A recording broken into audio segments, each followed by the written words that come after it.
Storming into the birthing room, my husband's mother said, "You'll give the baby my last name or else." "You have no option," my spouse nodded. Grinning, I turned to face the Ava and said, "Kindly find the father's name on the birth certificate." From her hands, my husband grabbed it and became pale. I had married James 4 years ago. Though his mother was often in our business, the marriage at first was not terrible. Vivian is the type of lady who feels her kid is the most perfect guy to have ever lived, and she is queen of the world. I was just some girl who snatched her son. She has never warmed to me, none once. At first, it was subtle. Tiny remarks about how, upon seeing me preparing supper, I most likely lack knowledge on how to prepare actual dishes. She then attacks passively about how our home was too contemporary and unfit for a genuine family when we purchased it. The baby conversation then got underway. Vivian dream of grandchildren. Not any grandchildren, however, just any grandkids. They were her grandchildren, after all. Her family name has to be there. I had already discussed it with James. I informed him very precisely that I wanted our child to have my last name. He never debated. He claimed that was not really important. Still now, though?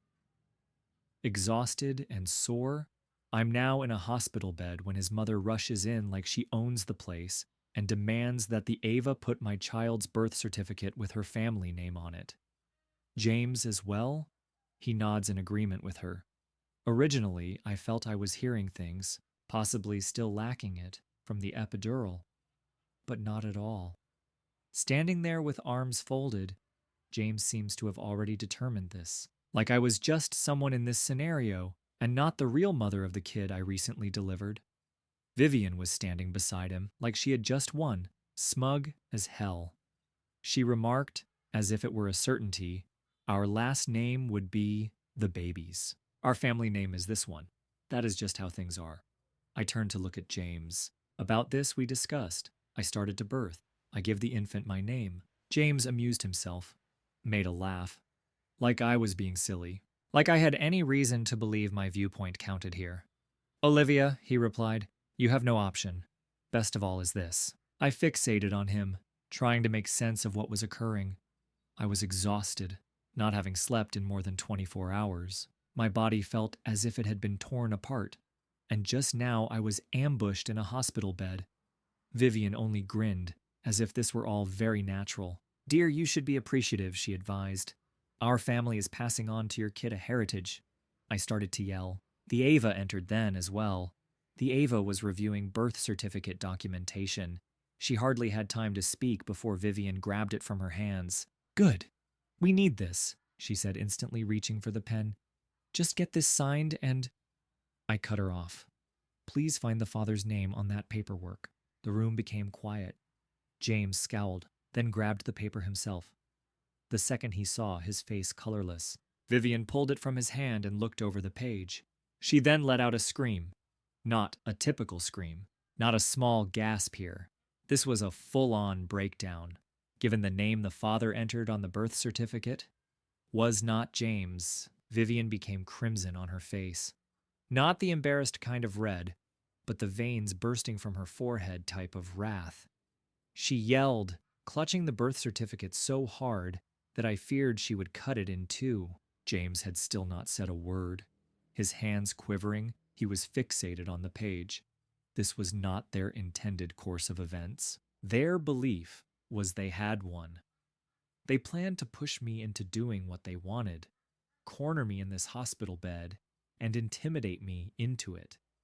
But they were not handling the same lady they had been coursed around for 4 years. Back against the cushion, I saw them fall apart. One has to find a mistake. Vivian shrieked, pushing the birth certificate at the Ava as if she were demanding a return. "You entered the incorrect name." The Ava, bless her soul, hardly flicked at all. She replied, quite unconcerned. A formal paternity test proved this. Vivian turned back like she had been smacked. She turned on me and said, "What? You slept by someone else?" Her voice was so loud, a second Ava stuck her head in, most likely looking for someone to be flatlining. James at last discovered his voice. Olivia, he said, had pale face. Tell me that this is untrue. I bent my head and examined him as if he were some unusual new species. You really are going to pull that card? I inquired. You. The man months had been cheating on me, and his whole performance fell apart right then. James staggered rearward. I too have no idea what you refer to. Inappropriate action? I laughed. It was among those dry, tired, "Are you kidding me?" chuckles, not even a true laugh. Surely. With a head tilt, I asked, You forgot about slipping out to the gym every Tuesday and Thursday night? You remember not suddenly needing to work late every weekend? His eyes became wide. You forget the evening you arrived home at 2 a.m., sporting lipstick on your collar? His jaw locked. But I was not done. You seem to forget the hired private investigator. I swear, he would have vanished into thin air if he could have. Vivian watched everything, her lips opening and shutting like a fish. You are lying, she said softly. I turned to grin at her. Ah, am I? I reached on the hospital tray for my phone, because I own images. I showed her everything by grabbing a folder, flipping it around. James was with his mistress in a hotel lobby. James kissing her inside his vehicle. James seated at a pub, arm around her. James slinking inside her apartment complex. Vivian sounded like a dying animal. A terrible noise. Still, the nicest thing about it is Vivian knew the lady seen in the pictures. Vivian grabbed the phone out of my hand and fixed her gaze on the screen as if she could alter the world she was seeing. Her hand was trembling, given her recognition of the lady. Oh my God, she said quietly. Oh, sure, I responded, suddenly flashing a smile. It's her. James slumped onto the chair next to him, his face in his hands. Vivian was starting to lose it. For years, Vivian had been pushing James toward the woman in the pictures, the one he had been sleeping with, a buddy of a family friend, her ideal daughter of one of her affluent friends. For years, Vivian had been gently attempting to replace me with her, always praising her for her sophistication and upbringing. And right now, her priceless son had thrown his marriage away for her, and I proved it. Vivian whirled on James so quickly I imagined her head whirling. She yelled, and throwing the phone in his face, asked how you could do this. With her, James said nothing at all, knowing this. He saw there was no way he could get out of this via conversation. Before I spoke again, I let them yell at one another for a few minutes. Oh, I responded, extending my arms, and since I learned about the affair months ago, I spoke with a lawyer right away. James glanced up, his face became white. Wait, he said raspingly. Olivia, please see me holding up a hand. No thanks, you cannot be begging right now. I then let off the last bomb. Already in file are divorce papers. Tomorrow morning will see you served. Vivian gasped so fiercely I thought she may faint. James asks. He exuded the guy who had just discovered he had lost everything, and I was just getting started. The quiet in the hospital room seemed much too protracted. Vivian was holding the birth certificate so firmly that her knuckles had become white. James just sat there, fixated on the utterly wrecked floor. And me personally? Lighter than I had in months, I felt.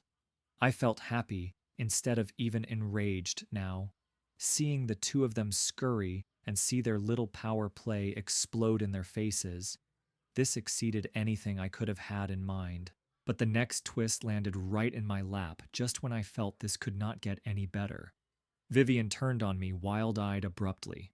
She growled, "This is not logical." You became pregnant at what time? 9 months past? I nodding, indeed. Her lips tightened. Then you had to have been cheating on James the whole time. James raised his head slightly at that, as if he were frantically clinging to some remnant of control. Yes, he answered faintly, his voice breaking. You, Olivia, you lied to me. You cheated on your partner. I laughed, true laughter. Oh, honey, I shook my head and replied. I never said a falsehood. I just did not cover everything. Vivian focused her gaze narrows. All this time, you knew this. I pulled back to smile. Oh, I did know. Not even the greatest thing, however, is that. I then visited for the kill. You know how I learned you were cheating? Tipping my head, I asked James. He was hesitant.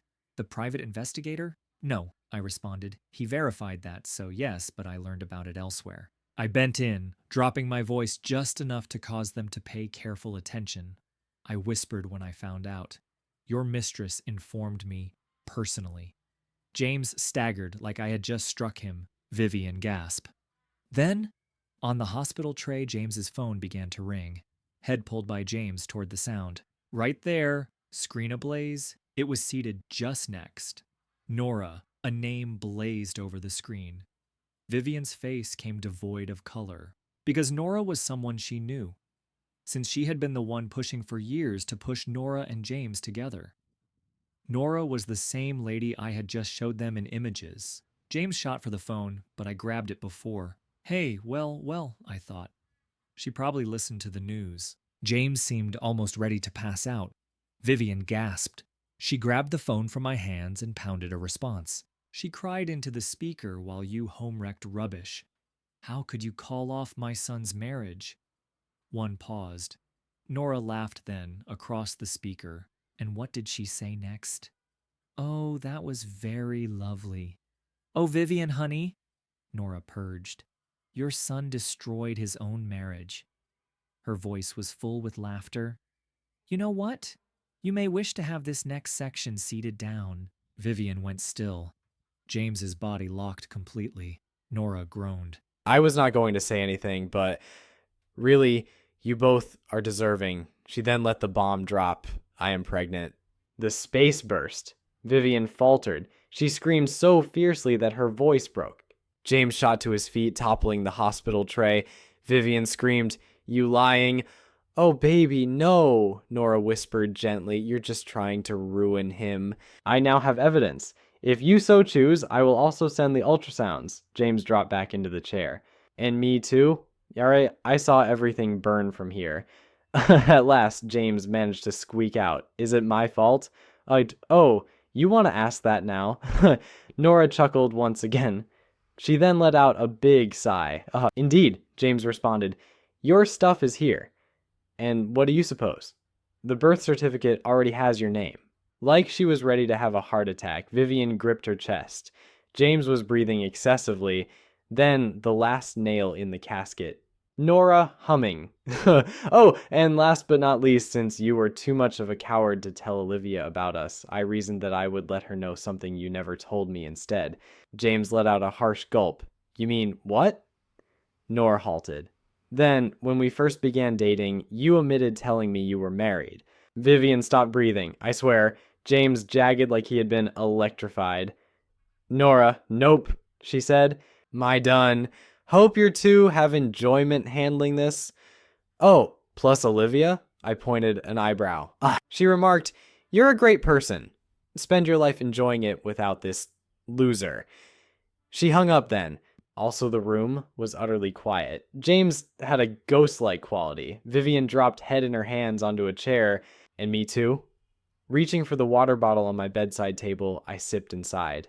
That turned out much better than I anticipated, I remarked. The room was utterly silent.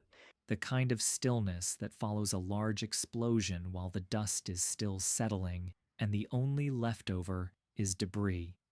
Vivian's head was in her hands. Her body shook. She may be planning my murder, hyperventilating, or weeping. I couldn't tell. James here.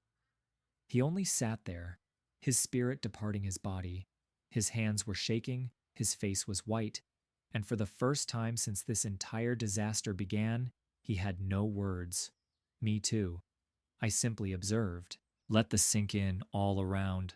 Vivian leaped immediately from the chair, her eyes ablaze with fury. She cursed at me. This is your fault. I arched an eyebrow. How would you do this? She yelled. You set this up. You are attempting to destroy my son's life. You want to wipe us out. I gushed. Not for fun, but more because it was so pitiful. You are accusing me rather seriously? I tilted my head and asked, It was your kid who turned back on ethics. Your kid knocked out his lover. I did not press him to engage in any of it. You stuck him, Vivian yelled, pointing with a shaky finger at me. You got him to believe the baby belonged to him? You repulsive. Though he flicked, James said nothing. I inhaled steadily, slow and slow. Know what, Vivian? I said, my voice shockingly quiet. Assume for the moment you are correct. Assume for a moment that I did arrange all this. I started to forward. Why did it seem so simple? Vivian started to open her mouth, finally closed, knowing the actual response was known to her. James had done it really effortlessly. James had ruined himself. I had only been clever enough to let it occur. Vivian's lip twisted.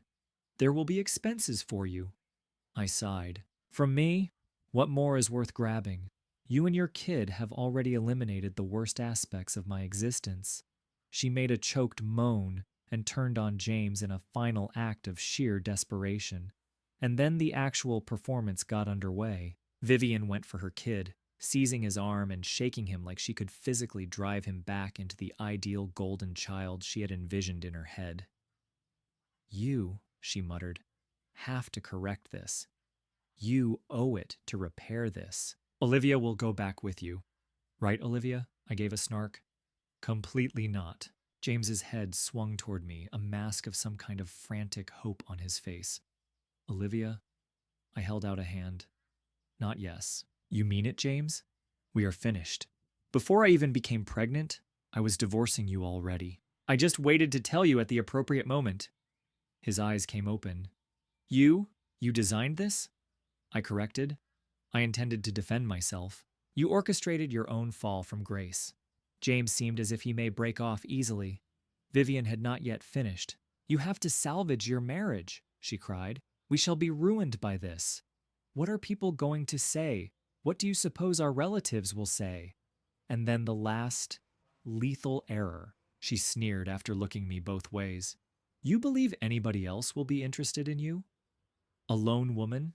Right now, you are garbage.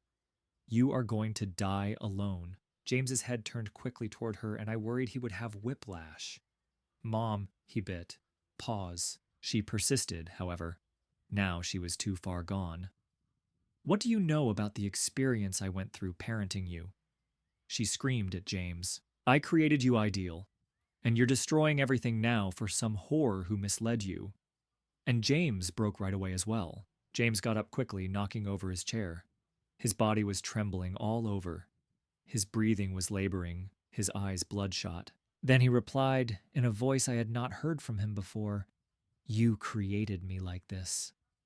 Vivian stood still. James proceeded nonstop. You forced me, he screamed. I never wanted to wed Olivia. You urged me it was time to relax. You stated I needed a bride who would remain in her lane and would not challenge me. I blushed. That was news then, Nora spat, and you told me he suited me better. You advised me to leave my possibilities open. I did also. I followed your advised course of action. Right now, he was plummeting. You made me a guy who choked out and considered cheating to be acceptable. You taught me how to lie. You gave me pointers on acting. You created this path for me. In my whole marriage, I had not seen James like this. Vivian moved back, clearly afraid of her own kid. But James still had work to do. Then, the last nail in the casket. James stared at me, something I couldn't define in his eyes. I'm sorry, he mumbled.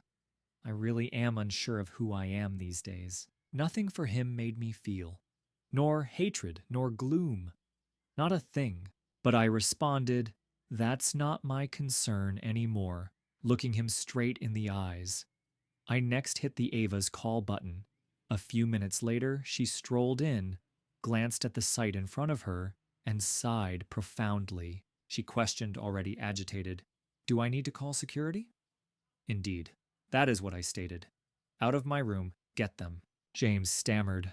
Vivian let out a banshee-style scream, but I had lost interest now. I watched as Vivian kicked and yelled and called every name under the sun as security walked them out, and I felt free, first of all in years. James made every effort to resolve matters. He sent messages. He even made attempts to send presents. Still, I paid it no mind. Vivian started a campaign in slights against me. Too unfortunate she overlooked my evidence of everything, even her participation. The court decided right away on my side. Nora avoided interacting with James after she understood his degree of messiness. She relocated to another city last I knew.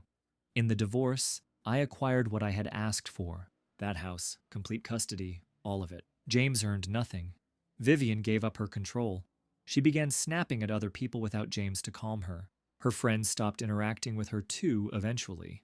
And myself? I get great satisfaction. I have tranquility. I have my house. I have my kid. And if one thing I have discovered is not always is vengeance about devastation. Sometimes it's just about freeing oneself.